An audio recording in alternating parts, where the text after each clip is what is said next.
Hello बच्चों, आज हम प्रॉपर्टी ऑफ मटेरियल पढ़ेंगे।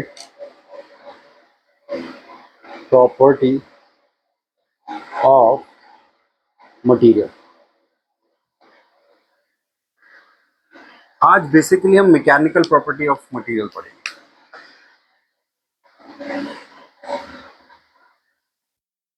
राइट। तो प्रॉपर्टी से मतलब है कि पदार्थों के गुण से मतलब, पदार्थों के गुण से मतलब है। ठीक है, टॉपिक का मतलब क्या हो गया कि पदार्थ, जो भी हम पदार्थ ले रहे हैं उसका गुण कैसा है। मतलब जब हम किसी चीज को डिजाइन करते होंगे ना बेटे, जब भी किसी चीज को डिजाइन करते होंगे, चाहे आप सिविल के हैं चाहे आप मैकेनिकल के हैं, जब भी किसी चीज का हम डिजाइन करते हैं तो पहली चीज मेरे जहन में मटेरियल आएगी। सिलेक्शन ऑफ मटेरियल क्या आएगा? Selection of material. क्योंकि मैं जो भी ऑब्जेक्ट बना रहा हूँ या मैं जो भी पार्ट बना रहा हूँ मशीन के लिए, वो किस मटेरियल का होना चाहिए और किस तरीके से मेरा मटेरियल रिएक्ट करना चाहिए। कैसे मेरा मटेरियल रिएक्ट करेगा ये इंपॉर्टेंट है। तो पदार्थों का गुण वही है कि भाई अगर मैं लोड लगाऊंगा तो वो दब जाए, लोड हटाऊं तो वापस आ जाए, अगर मैं लोड दबा रहा हूँ बढ़ा रहा हूँ तो वो उसी कंडीशन में रह जाए। तो इस तरीके से कुछ प्रॉपर्टीज होती है, मैं बताता हूँ वन बाय वन। तो आप यहाँ देखो, ठीक है, ये ध्यान रखना, डिजाइन में हम सबसे पहला फैक्टर यही रहता है और सारी चीजें बाद में होंगी। अब यहाँ देखो आप, अब हर एक मटेरियल की कुछ ना कुछ खासियत होती है। हम एक प्रॉपर्टी पढ़ते हैं, जैसे मटेरियल की एक प्रॉपर्टी होती है इलास्टिसिटी। ठीक है, इसको शायद हिंदी में प्रत्यास्था बोलते हैं। ठीक है, तो इलास्टिसिटी होती क्या है बेसिकली, ये देख लो आप। इलास्टिसिटी क्या रहती है वो देख लो। मैं आपको डेफिनेशन बाद में लिखा दूंगा। ठीक है, आप पहले चीजों को समझ लो होता क्या है। जब हम लोग चीजें समझ लेते हैं तो डेफिनेशन तो खुद से लिख लेते हैं। ठीक है, जैसे फॉर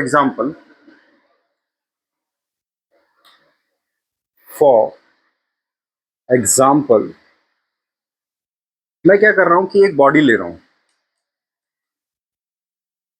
ठीक है, एक ही मैंने बॉडी ले ली, ये लेंथ है, ये विड्थ है और ये थिकनेस ले लो, थिकनेस है।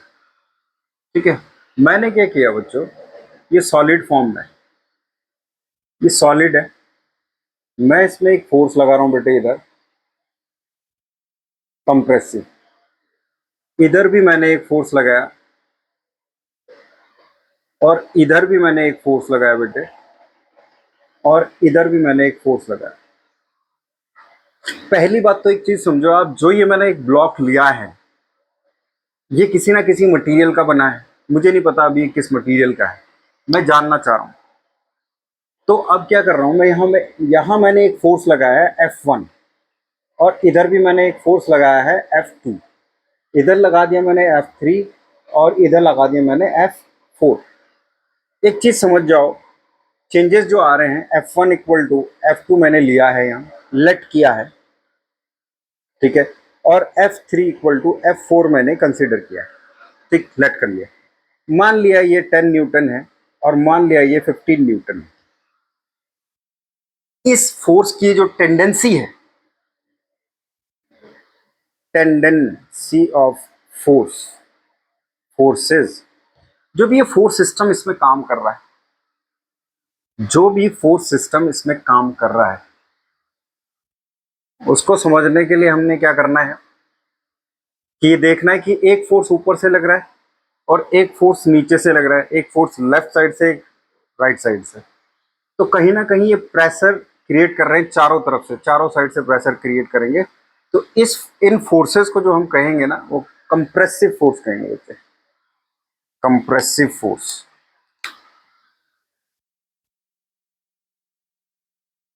क्या कहेंगे? कंप्रेसिव फोर्स कहेंगे।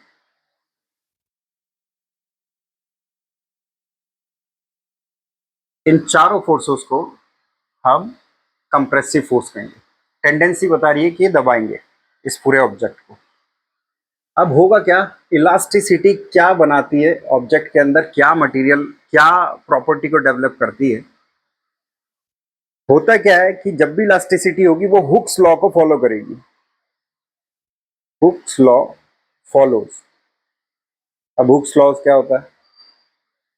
Stress is directly proportional to the strain. Stress से मुझे पता लग रहा है कि इसके अंदर कहीं ना कहीं एरिया की बात आती है, कहीं ना कहीं फोर्स की बात आती है, क्योंकि फॉर्मूला स्ट्रेस का मेरा फॉर्मूला होता है कि फोर्स पर यूनिट एरिया।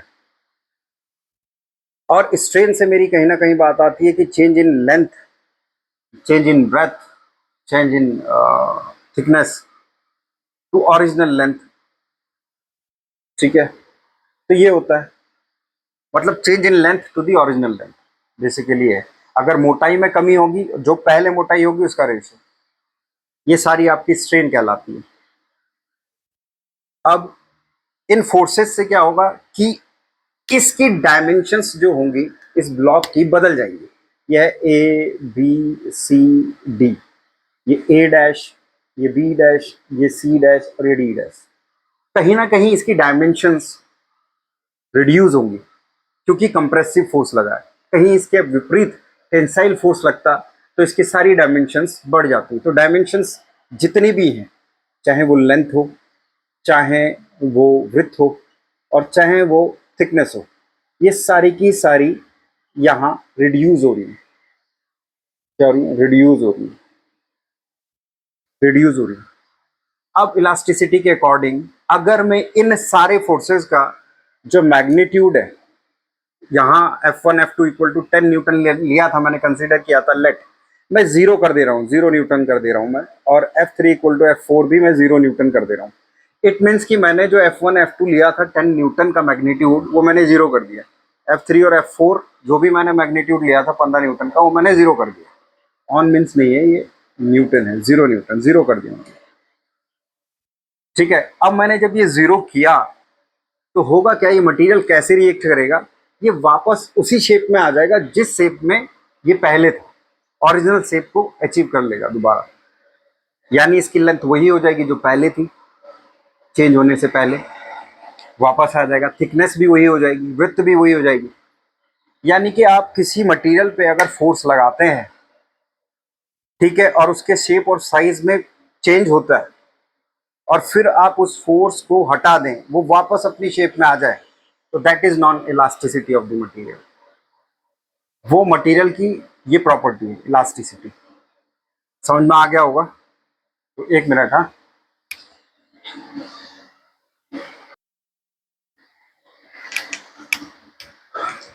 अब हम दूसरी प्रॉपर्टी पढ़ते हैं, मटेरियल की दूसरी प्रॉपर्टी प्लास्टिसिटी पढ़ते हैं।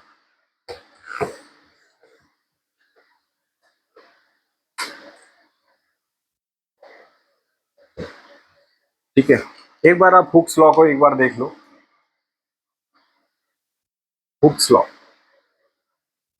हुक्स लॉ होता है stress, stress is directly proportional to the strain, right. मान लो ये कोई फिक्स किया है मैंने किसी स्प्रिंग को, और यहां मैंने एक लोड लगा दिया। ठीक है, ये मैंने एक लोड लगा दिया, ये लेंथ है L। ठीक है, अब ये लोड लगा है, लोड लगने की वजह से इसकी लेंथ बढ़ जाएगी। मान लीजिए थोड़ा इसका एरिया कुछ ऐसा आ गया,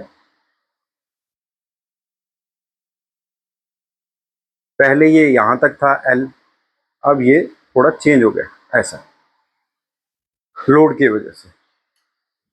ठीक है, तो अब होगा क्या कि स्ट्रेन हो जाएगा हमारा change in length upon original length. और जो ये फोर्स लगा था, ये क्या है? फोर्स।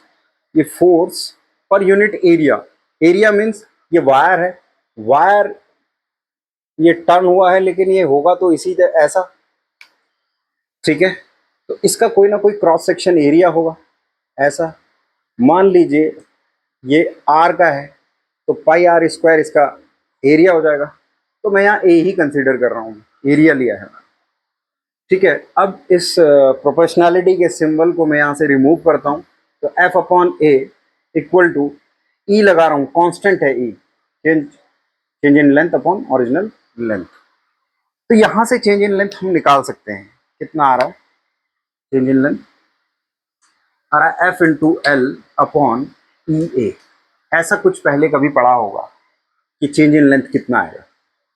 एफ न्यूटन में है, एल मीटर, मिलीमीटर, सेंटीमीटर, किसी में भी हो सकता है। ई जो है, ई मॉड्यूलस ऑफ इलास्टिसिटी है, कांस्टेंट है एक, हर एक मटेरियल के लिए एक अलग वैल्यू होती है, चाहे स्टील ले लो चाहे रबड़ ले लो, ठीक है, चाहे कास्ट आयरन ले लो चाहे कॉपर ले लो, एल्यूमिनियम ले लो, ये सारे मटेरियल हैं। इन्हीं मटेरियल के लिए हम ये सारी प्रॉपर्टीज पढ़ रहे हैं। ये एरिया है जिस एरिया पे हमने इसको अप्लाई किया है, ठीक है। ये फॉर्मूला आपके बहुत जगह काम आएगा, आप देख लेना।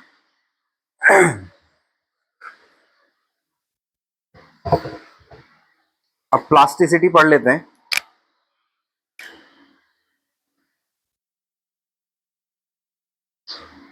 अब प्लास्टिसिटी क्या होती है, अब प्लास्टिसिटी क्या रहती है वो देखो आप। प्लास्टिसिटी में क्या होता है कि मान लो कोई बॉडी है हमारे पास, मैं एग्जांपल एक ही जैसा लूंगा, इससे आपको दिक्कत नहीं। मान लो ये एक बॉडी मैंने ली है ऐसा कुछ करके, ठीक है। ये एल है, ये विड्थ है, और ये टी है। ये A B C D, A dash B dash, और ये सी है, सी डैश, और ये डी डैश। ये एक बॉडी, मैंने एक बॉडी कंसीडर कर रही, और ये सॉलिड है, बॉक्स नहीं है खाली, ठीक है। अलग अलग प्लेन मैंने ले लिए।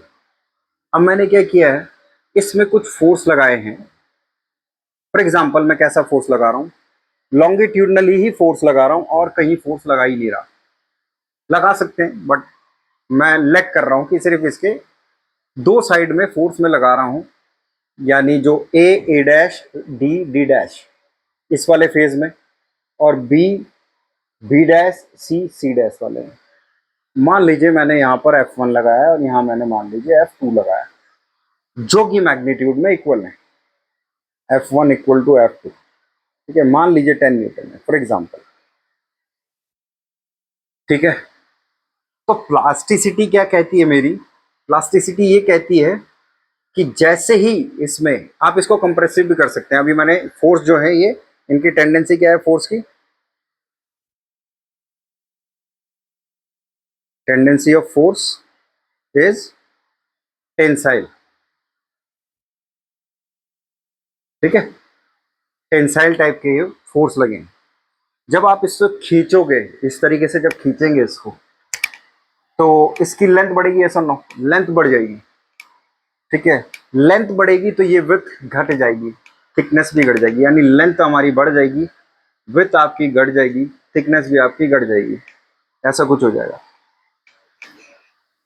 अब मटेरियल की जो ये प्रॉपर्टी है ये कहती है कि अगर फोर्स लगा दिया जाए और फोर्स हटाने के बाद भी ये वापस रिटेन ना हो, वापस अपनी उस कंडीशन में ना आए जिस कंडीशन में ये पहले थी, तो इट मीन्स कि इस मटेरियल के अंदर ऐसी कुछ प्रॉपर्टी है कि जब इस पे एफर्ट लगाया, जब इस पे फोर्स लगाया गया, चाहे वो टेंसाइल हो चाहे वो कंप्रेसिव हो, वो वापस ना आ सके।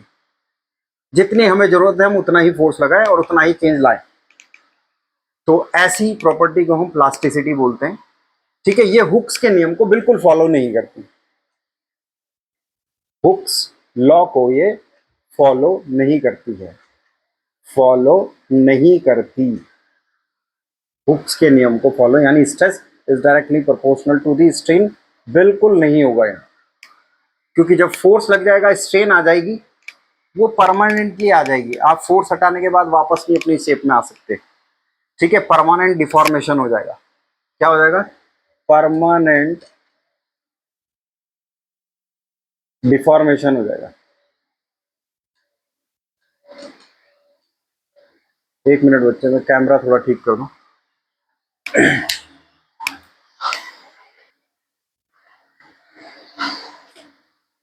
हेलो बच्चों, प्लास्टिसिटी तो समझ में आ गया होगा। प्लास्टिसिटी का एक एग्जांपल, जैसे इलास्टिसिटी का एक एग्जांपल जो है वो स्टील है, तभी इतना ज़्यादा यूज होता है। दूसरा, ये इलास्टिसिटी का एग्जांपल है। और पी भी सुना होगा, लीड बोलते हैं इसको, लीड, लेड, ठीक है, लेड बोलते हैं। ये भी, ये प्लास्टिसिटी में काम आता है। ये बड़ा एग्जांपल, बड़ा अच्छा एग्जांपल है लेड, ठीक है। अब हम डक्टिलिटी पढ़ते हैं। डक्टिलिटी क्या रहता है?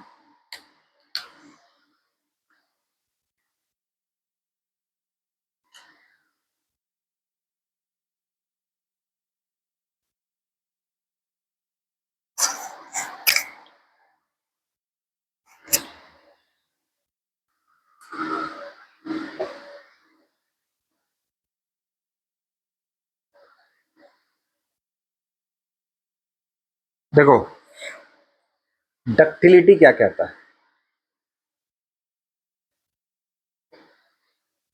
डक्टिलिटी क्या कहता है मेरा? डक्टिलिटी मटेरियल की ऐसी प्रॉपर्टी है, इसमें देखो क्या कह रहा है ये, मैंने ऐसे लिख दिया कि material to be drawn into wires. मतलब ऐसी एक प्रॉपर्टी है कि जब किसी मटेरियल पे लगाया जाएगा, फॉर एग्जांपल मैंने एक मटेरियल लिया है, ऐसा कोई मटेरियल ले लिया, ठीक है, सॉलिड मटेरियल है, ठीक, इसका क्रॉस सेक्शन एरिया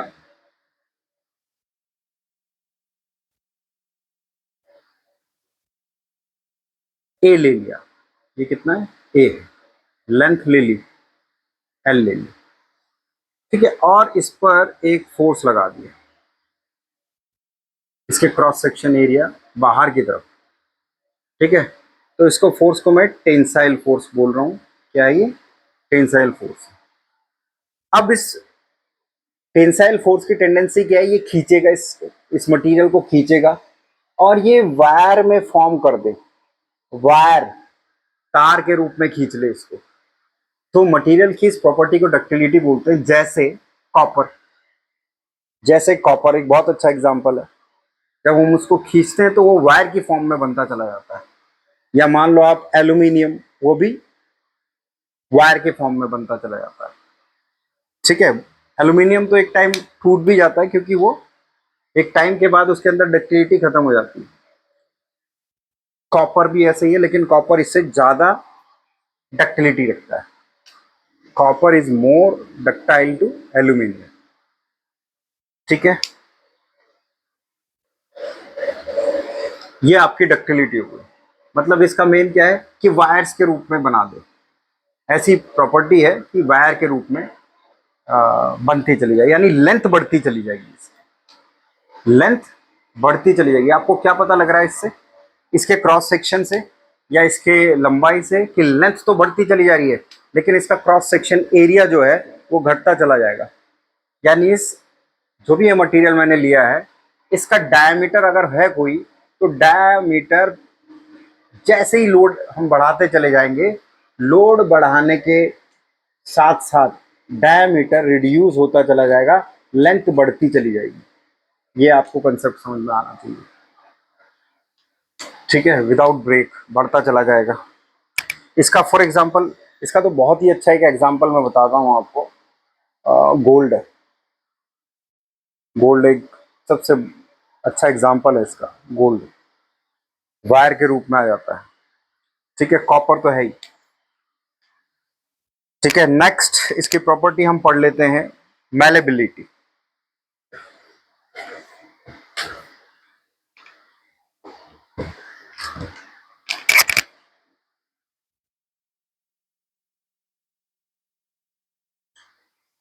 मैलेबिलिटी क्या होता है? मैलेबिलिटी, जैसे आपने अभी देखा डक्टाइल में, डक्टाइल में हम क्या कर रहे थे कि हमने एक मटेरियल लिया था, और उस पे एक लोड लगाया, ठीक है, टेंसाइल टेंडेंसी का, और वो खींचते खींचते एक वायर की फॉर्म उसने डेवलप कर ली। इस जगह हम ऐसा नहीं करेंगे। इस जगह हम क्या करेंगे कि हम एक मटेरियल लेंगे। मैंने ऐसा कुछ मटेरियल ले लिया है, ठीक है, ये मैंने मटेरियल ले लिया है, या वैसा भी ले सकते थे जैसा अभी इससे पहले मैंने बना रखा था, और ये कुछ एक मटेरियल मैंने लिया है ऐसा। अब मैं क्या कर रहा हूँ बच्चे कि इस पर फोर्स अप्लाई कर रहा हूँ, फोर्स अप्लाई कर रहा हूँ, ठीक है, ये फोर्स है। F1 अप्लाई कर दिया, F2, F3, F4, F5, ये मैंने फोर्स अप्लाई किया। जब मैं फोर्स अप्लाई करूंगा बच्चे, ये लेंथ है, क्या ये लेंथ है, ये विड्थ है, ये थिकनेस है, होगा क्या देख रहे हो आप। मैं एक ही फेज स्पेस में लगा रहा हूं फोर्स। ये है आपका ABCD, किस पे मैंने फोर्स लगाया, ABCD पर मैं फोर्स लगा रहा हूं। जब मैं फोर्स लगाऊंगा बेटे, ये यहाँ फिक्स है, ये यहाँ क्या है, फिक्स है, ये ऐसे फिक्स है। उस कंडीशन में क्या होगा कि इसकी थिकनेस जो होगी वो रिड्यूस होगी, और जब थिकनेस रिड्यूस होगी तो ये फैलना शुरू करेगा, ये अपनी चौड़ाई भी बढ़ानी शुरू कर देगा, ठीक है, लंबाई भी बढ़ानी शुरू कर देगा, लेकिन थिकनेस घट जाएगी, लंबाई बढ़ जाएगी, विड्थ भी बढ़ सकती है, पॉसिबिलिटीज है कि विड्थ भी बढ़ जाए।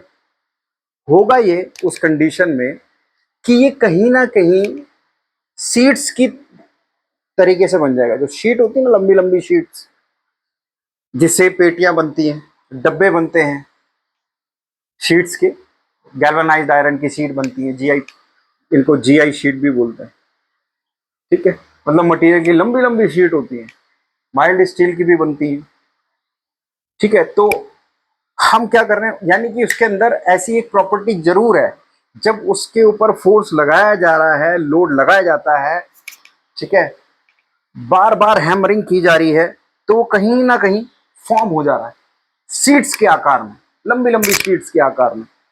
तो कहीं ना कहीं वो जो मटेरियल है, देखो जो इससे पहले मैंने अभी बताया था डक्टिलिटी, तो डक्टिलिटी का बड़ा एग्जांपल गोल्ड है, मेलेबिलिटी का भी एग्जांपल गोल्ड कह सकते हैं आप, क्योंकि वो भी शीट के तौर में आप उसे कर सकते हैं। अगर आप खींचेंगे, अगर आप खींचते हैं तो वायर के रूप में है, लेकिन जब आप उस पर ऊपर से फोर्स लगाएंगे, हैमरिंग करें, अगर उसमें हल्की हल्की हैमरिंग करें, तो कहीं ना कहीं शीट के तौर पे बढ़ जाएगा। तो प्रॉपर्टी जो ये होती है, इस मटेरियल की जो प्रॉपर्टी है, इसका कहने का मतलब ये है कि ability of the material to be deformed by being hammered, rolled और pressed without fracture through the cold और hot working is termed as its malleability. और बेसिकली क्या है कि शीट के फॉर्म में इसको डेवलप कर देता है, ठीक है, चादरों के रूप में डेवलप हो जाता है इस प्रॉपर्टी की वजह से मटेरियल, ठीक है।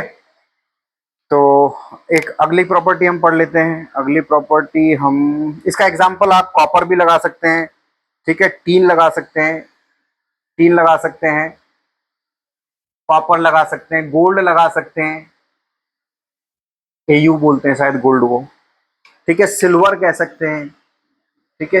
ये इसके एग्जाम्पल है मेलेबिलिटी के, राइट। तो हम एक और चीज पढ़ लेते हैं इसमें, ब्रिटलनेस, ठीक है, ब्रिटलनेस। एक चीज समझ जाओ, ये जो लोड लगा रहा हूं ना, मैं हैमरिंग कर रहा हूं, मान लो हैमरिंग, हैमर, हथौड़े से पीट रहा हूँ, पीट के रूप में बन जाएगा। तो आपको समझ में आ रहा होगा मेलेबिलिटी का मैं क्या क्या कहना चाह रहा हूँ। और ये जो मैं कंसेप्ट बताता हूँ, ये सारी चीजें काम आएंगी, आप जब थियोरी में लिखेंगे तो समझ में आएगा। देखो इंग्लिश की थ्योरी अगर या हिंदी की थ्योरी में बता भी दूं तो इतनी बढ़िया काम की नहीं है जब तक आप चीजों को समझोगे नहीं, हो क्या रहा है मेरा मटेरियल में, ठीक है, ठीक है, ठीक है, ठीक है। अब क्या है, देखो एक छोटा सा और मैं चीज बता दे रहा हूँ आपको। जब कभी हम ऐसा मटेरियल, जब मैं ये मटेरियल पढ़ रहा हूँ, जब मैं ऐसा कुछ मटेरियल पढ़ रहा हूँ बेटे, ये मटेरियल मैं पढ़ रहा हूँ ऐसा, तो मैं क्या कर रहा हूँ बेटे, यहाँ ना बहुत सारे मॉलिक्यूल्स हैं, मॉलिक्यूल से, बहुत सारे मॉलिक्यूल से मिलके बना होगा ना मटेरियल, पार्टिकल से मिलके बना होगा, बहुत सारे पार्टिकल से मिलके बना है, ठीक है, बहुत सारे पार्टिकल से मिलके बना है मटेरियल, राइट, होता है ऐसा। इसका कोई भी एक पार्टिकल ले लो, मैंने अभी फोर्स लगाया था, ऐसा कुछ लगाया था, तो होगा क्या, जब ये मॉलिक्यूल है, ये वाला मॉलिक्यूल उसके नीचे मान लो ये है, फिर ये है, फिर ये है, और ये है, जब मैं इसमें हैमरिंग करूंगा बेटे, होगा क्या कि इसका इम्पैक्ट यहां भी जाएगा, इसका इम्पैक्ट यहां भी जाएगा, इसका इम्पैक्ट यहां भी जाएगा। इसको बोलते हैं लाइन ऑफ एक्शन। क्या बोलते हैं इसको? Line of action. ऐसे कोई नहीं बताएगा, मैं बता रहा हूं। जब यहां फोर्स अप्लाई किया जाता है तो इसका इम्पैक्ट इधर भी पड़ रहा है, इस मॉलिक्यूल पे, यहां भी पड़ रहा है, यहां भी पड़ रहा है। फॉर एग्जाम्पल 3 ही मॉलिक्यूल है इसमें, ठीक है, फॉर एग्जाम्पल, वैसे तो पता नहीं कितने हैं, पर मैं ऐसे कंसिडर कर रहा हूं। तो होगा क्या बेटे, ये कहीं ना कहीं ऐसा आ जाएगा, यूं, ये, और फोर्स लगाएंगे, मान लो और फोर्स लगा दिया मैंने, जब और फोर्स लगाएंगे तो कहीं ना कहीं ये मॉलिक्यूल्स ऐसा हो जाएगा, बिल्कुल यूं, ठीक है, ऐसा, मतलब यहां देखो, इसकी विड्थ, यहां देखो, यहां देखो, और होगा क्या, बाद में ये एक लेयर में लंबा हो जाएगा, ठीक है, ऐसा ही हर जगह है। तो इस मॉलिक्यूल की ये प्रॉपर्टी है। जैसे इलास्टिसिटी में क्या था, जब ऐसा कोई मॉलिक्यूल था, जब मैं उसमें ऐसे फोर्स लगाया था तो ये कुछ ऐसा हो गया था, ठीक है, ये फोर्स है, ये फोर्स है, लेकिन यहां ये जो फोर्स लगा है, मैं इसको हटा दे रहा हूं फोर्स को, ये वापस आ जा रहा है, मॉलिक्यूल की ऐसी प्रॉपर्टी है, वापस आ जा रहा है यहाँ, इस मटेरियल का जो इलास्टिसिटी की बात कर रहा हूं, यहां ऐसा नहीं है। तो ये चीज, ये पूरी मैकेनिज्म आपको समझना है कि हो क्या रहा है मेरे मटेरियल के अंदर, ठीक है। अब देखो, हम ब्रिटलनेस की बात करते हैं, ठीक है, जैसे फॉर एग्जांपल ब्रिटलनेस, ब्रिटलनेस क्या होती है, इसको वैसे हिंदी में भंगुर बोलते हैं, भंगुर, ठीक है। बहुत लोगों ने क्या हुआ होगा कि ऐसा एक मटेरियल देखा होगा, मैं कौन सा मटेरियल बताऊं आपको, पहले गांव में, खैर मैं बेसिकली हरियाणा से हूं, तो हमारे यहाँ पहले गांव में क्या होता था कि गाय या भैंसों के लिए मशीन चलाते थे हम, और उसमें एक ब्लेड ऐसे लगा होता था, एक ब्लेड यहाँ, एक ब्लेड यहाँ, ये व्हील होता था, ठीक है, ये व्हील होता था, और हम यहाँ से अप्लाई करते थे इसको, ऐसे, तो यहाँ से हम यहाँ से घास डालते थे, और ये घास काट के छोटे छोटे रूप में हमें मिलता रहता था, यानी ये ब्लेड काटते थे, ठीक है, यहाँ 2 ब्लेड लगे होते थे, काटते थे। ये एक व्हील लगा होता था बेटे, मैं इस व्हील की बात कर रहा हूँ, ये जो व्हील लगा होता था, ये व्हील, ठीक है, ग्रास कटिंग मशीन है, और ये व्हील है, ये क्या है, व्हील। ये जो व्हील है ना बेटा, ये ऐसे मटेरियल का बना होता था जिसको हम कास्ट आयरन बोलते हैं। क्या बोलते हैं इसको? Cast iron. कास्ट आयरन एक ऐसी मटेरियल है जिसकी कंप्रेसिव स्ट्रेंथ बहुत ज्यादा होती है, जिसकी कंप्रेसिव स्ट्रेंथ बहुत ज्यादा लोड झेल सकता है ये, ठीक है। जब हीट डेवलप होती है कहीं, जैसे जो इंजन के जो बाहर का पार्ट है ना बेटे, वो कास्ट आयरन का बनाया जाता है, यानी इसकी कंप्रेसिव स्ट्रेंथ तो बहुत ज्यादा है, लेकिन टेंसाइल नहीं है, टेंसाइल स्ट्रेंथ इसकी बहुत कम होती है, बहुत कम, ठीक है। तो होगा क्या, ये मटेरियल मैं क्या समझाना चाह रहा हूं, आपने देखा होगा जब ये टूटता है एक बार, वैसे तो टूटता ही नहीं, लेकिन जब कभी टूटता है, आपने देखा इसमें कभी वेल्डिंग करवाते हुए, कभी इसमें वेल्डिंग नहीं होती, ये बिखर जाता है, टूट जाता है, एक जगह से टूटा फिर टूटता चला गया, ठीक है। होता है क्या है बेटे, मटेरियल, ये जो मटेरियल की ये वाली प्रॉपर्टी है ब्रिटलनेस, इसमें होता क्या है, आपके पास अगर कोई मटेरियल है बेटे, मटेरियल है अगर कोई, उसके मॉलिक्यूल्स कैसे होते हैं ना, हमको एक चीज समझनी है, इस चीज को समझना है। मैं यहां समझा रहा हूं, मान लो यहां पर आपने फोर्स लगाया, मान लो यहां भी फोर्स लगाया, यहां ना लगा के मान लो मैंने ऊपर से एक फोर्स लगाया, ठीक है, यहां हैमरिंग कर दी मैंने, हैमर, हैमर से यहाँ चोट पहुंचाई इस मटेरियल के ऊपर, होगा क्या उस केस में? क्या होगा आप यहाँ देख लो, ये क्या है, लेंथ है, ये क्या है, थिकनेस है, ये क्या है, विड्थ है। इस चीज को समझना है आपको। जब यहाँ हैमर लगता है, जब हैमरिंग करी जाती है इस ऐसे मटेरियल पे, ठीक है, किसी मटेरियल पे, तो होता क्या है कि ये जो मॉलिक्यूल्स दिख रहे हैं ना आपको, ये सीधे इनके अंदर जो बॉन्ड होता है ऐसा, ये टूट जाता है, ये ऐसे हो जाता है।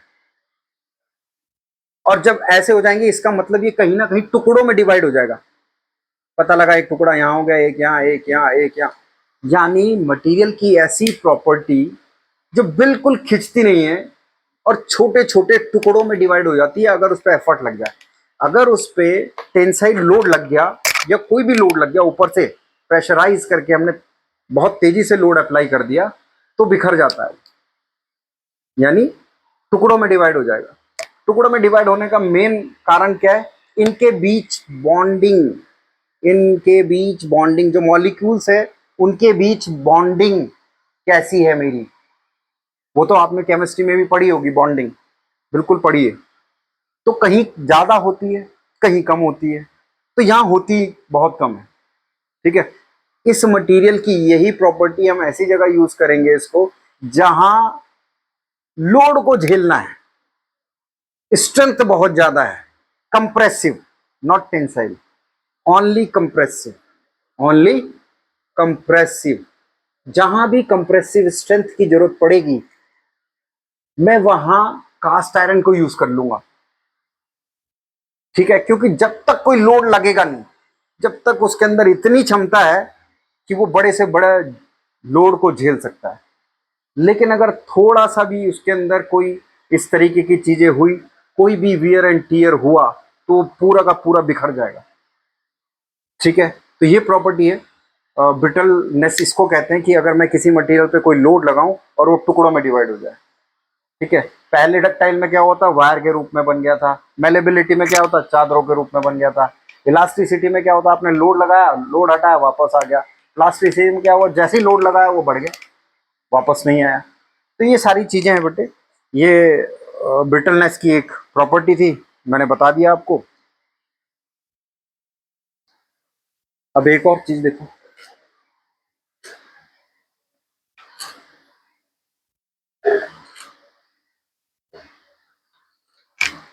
समझ में आ रहा होगा जो मैं बता रहा हूं।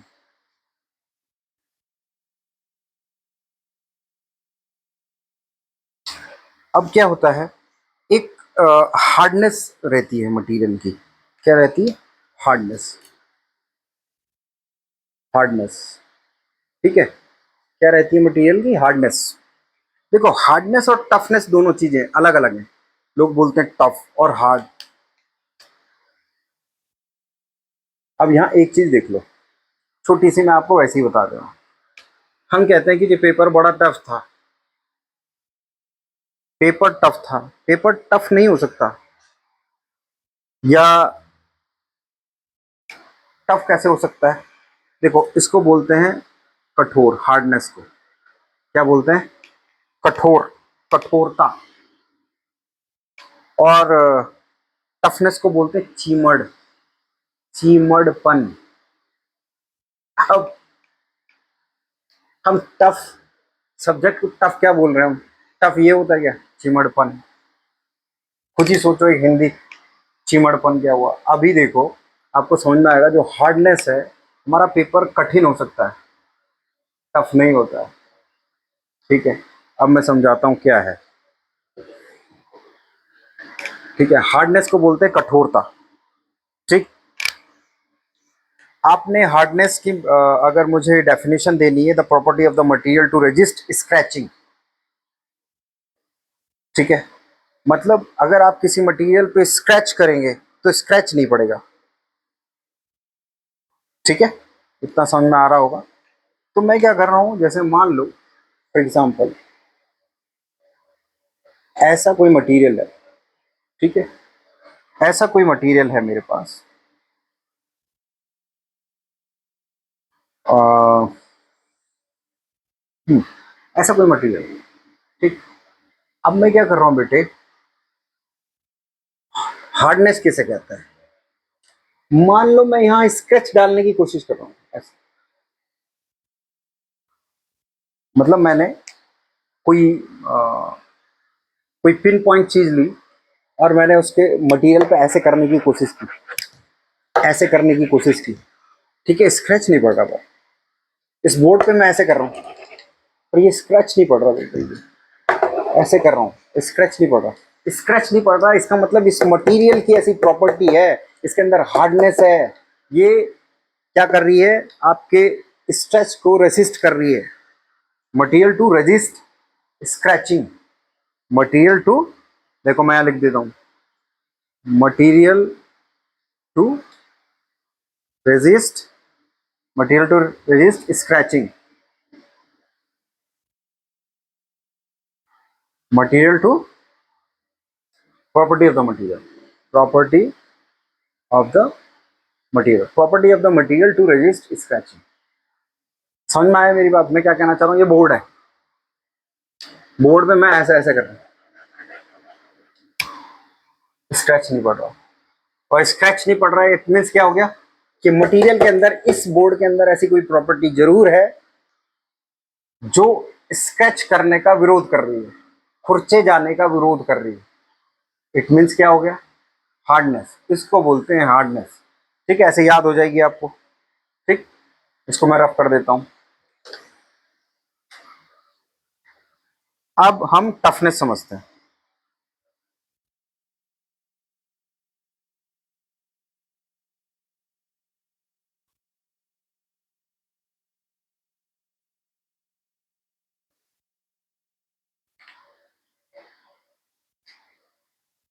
देखो क्या होता है, the property of the material to offer resistance to fracture under shock load such as hammer blow is called its toughness. मतलब मैं आपको वैसे बताता हूं कि किसी पदार्थ के टूटने से पहले उसमें जो अ, अधिकतम ऊर्जा होती है, ठीक है, उसी को आप, उस मटेरियल की टफनेस कहते हैं। ठीक है, कैसे, मैं आपको बताता हूं।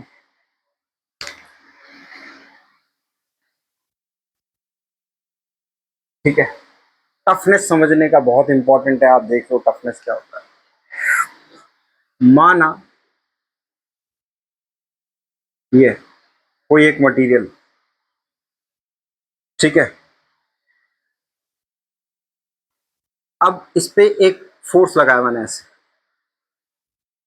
ठीक है, यहाँ फिक्स है, मेरा मटेरियल यहाँ फिक्स है, ये ए और ये बी हो गया, ये सी हो गया और ये डी हो गया, ये ए डैश हो गया, यहाँ बी डैश हो गया और यहाँ सी डैश हो गया, डी डैश हो गया। ठीक है, मैंने क्या किया, इस फेस पे एक फोर्स लगाया। जब मैं इधर फोर्स लगा रहा हूं,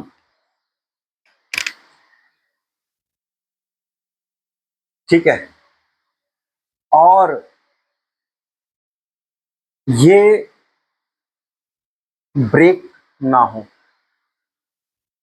मतलब जब मैं इस पे, कहने का मतलब ये, जब भी इस पे लोड लगाएंगे, झटके, जब भी धक्कों का विरोध करेगा, ये ऐसी प्रॉपर्टी, जैसी मैं किसी मटेरियल पे लोड लगाऊंगा, ठीक है, झटके से अगर कोई लोड लगा है तो ये उसका, उसको रेजिस्ट करेगा, रेजिस्ट करेगा, टूटने से पहले तक रेजिस्ट करेगा, टूटने से पहले झटकों को ये रेजिस्ट करता है। कोई भी मटेरियल टूटने से पहले, अगर ये प्रॉपर्टी है कि जैसे मान लो इसको मैं तोड़ना चाहता हूँ, इधर खींच रहा हूँ, इधर खींच रहा हूँ, तोड़ने से पहले, अब जाहिर सी बात है एक फोर्स इधर लग रहा होगा, एक इधर, एक इधर, इसको मैं खींच रहा हूँ, एक फोर्स इधर लगा रहा हूँ, एक फोर्स इधर लगा रहा हूँ, इसे खींच रहा हूँ, और जब ये खींचेगा ऐसे, तो टूटने से पहले कुछ एनर्जी को एब्जॉर्ब करेगा। ठीक है, मतलब टूटने से पहले ये एनर्जी को एब्जॉर्ब कर लेगा, उसे ही आप टफनेस कहेंगे। ठीक है, तो thank you, thank you so much. अगर नहीं समझ में आया होगा तो मैं एक और वीडियो बना दूंगा। वैसे मुझे लगता है कि समझ में आ गया होगा जितनी भी और प्रॉपर्टी हैं। टफनेस में एक बार और बता दूंगा आपको दूसरी वीडियो में, ठीक है। टाइम भी बहुत हो गया है, 12 बज रहे हैं, ठीक है। तो कल मॉर्निंग में एक और वीडियो बना दूंगा टफनेस के लिए।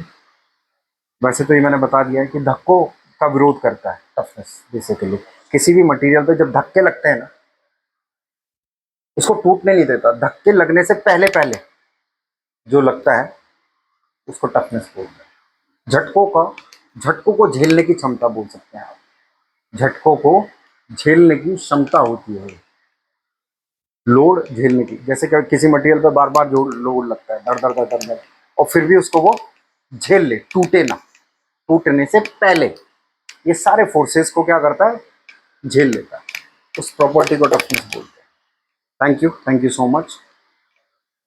लाइक करिएगा अगर आपको पसंद आए तो, ठीक है। Thank you.